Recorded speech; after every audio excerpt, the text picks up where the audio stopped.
وبرکاتہ نحمده ونصلي على رسوله الكريم أما بعد قال الله تعالى في القرآن المجيد أعوذ بالله من الشيطان الرجيم بسم الله الرحمن الرحيم ما كان محمد أبا أحد من رجالكم ولكن رسول الله وخاتم النبيين. جب ظلم گزرتا ہے حد سے قدرت کو جلال آ جاتا ہے. جب ظلم گزرتا ہے حد سے قدرت کو جلال آ جاتا ہے. فرعون کا سر جب اڑتا ہے تو موسیٰ کو ہی پیدا ہوتا ہے. محترم حاضرین اکرام، ابھی میں نے قرآن کریم کی ایک آیت تلاوت کی، اس میں بہت ہی اہم بات کا تذکرہ کیا گیا. اللہ نے اس میں ایک ایسا اصول بیان فرمایا جن کا انکار کرنے سے انسان کافر ہو جائے گا. حضور صلی اللہ علیہ وسلم کو خاتم النبیین اللہ نے بنایا. آپ صلی اللہ علیہ وسلم پر نبوت ختم کر دی گئی. اب دنیا میں کوئی نبی نہیں آئے گا. اس آیت کا انکار کیا اور مخالفت کی تو ایک فرقہ وجود میں آ گیا، وہ ہے فرقہ قادیانیت. قادیاں کا رہنے والا ایک شخص انگریزوں کا چیلا، اس نے نبوت کا دعویٰ کیا اور کہا کہ میں نبی ہوں. اس کا دعویٰ عجیب تھا.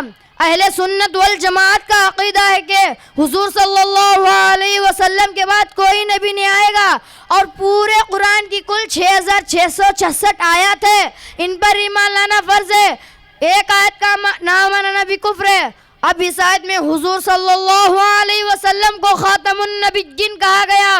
اب کوئی نیا نبی نہیں آئے گا، لہذا مرزا غلام احمد کو نبی جاننا بھی کفر ہے. اس لائن نے جنگ آزادی کے وقت مسلمانوں میں تفریق ڈالنے کے لیے انگریزوں کا چیلا بن کے دعویٰ کیا. علماء اکرام نے مخالفت کی لیکن وہ لائن باز نہ آیا. ایک اصول سمجھ لو کہ جس چیز سے ابتدا ہوتی ہے اسی پر انتہا بھی ہوتی ہے. جس سوئچ سے پنکھا چلے گا اسی سوئچ سے بند ہوگا. اس کے علاوہ سوئچ سے بند کرو گے تو مسئلہ حل نہیں ہوگا. یہی حال مسلمانوں کا ہے. بے دینی کی ہوا تو اتنی عام ہے کہ دین کی طرف امت کا آنا مشکل نظر آ رہا ہے. ابتدا ہوتی ہے تو انتہا بھی اسی پر ہوگی، اور اس پر سب کا اتفاق ہے. حضور صلی اللہ علیہ وسلم نبی اولین بھی ہے اور نبی آخرین بھی ہے. حضرت آدم علیہ السلام کی جب تخلیق ہوئی دیکھا کہ عرش پر لکھا ہے لا الہ الا اللہ محمد الرسول اللہ. پوچھا اللہ سے یہ کیا ہے؟ فرمایا اللہ نے یہ تو آپ ہی کی ذریت سے ہیں، یہ آخری نبی ہیں، انہیں ابھی سے نبوت دی گئی ہے مگر ظہور بعد میں ہوگا. حضرت آدم علیہ السلام کی جب لغزش ہو گئی توبہ اور معافی حاصل کرنے کے لیے بہت گریہ وزاری کی.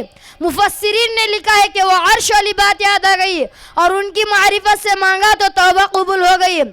اللہ عمل کی توفیق نصیب فرمائے، اس کام کے لیے ہمیں قبول فرمائے. وما علینا الا البلاغ.